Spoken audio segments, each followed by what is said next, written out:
Welcome. So today we got a 2020 Mitsubishi Mirage.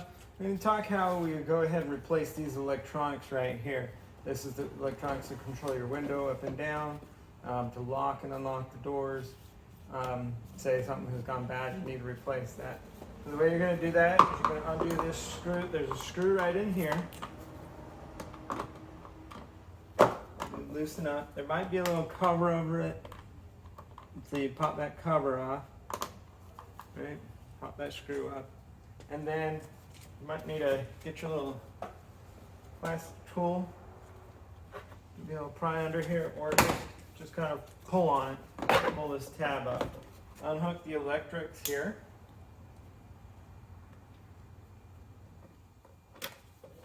Push it with your fingers, or use a small screwdriver. All right. Then on this back side, we got this back side, we have 3 screws that we would go ahead and remove. Use a screwdriver.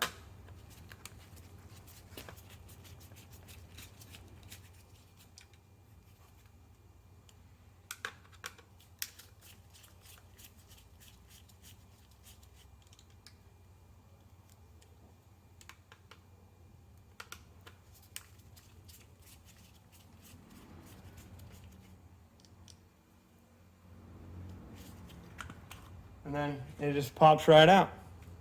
So this pops right out. It's one whole unit. Say the switches in here wore out, or won't plug in and off. You've done all your other checks to make sure, and you're just going to replace this.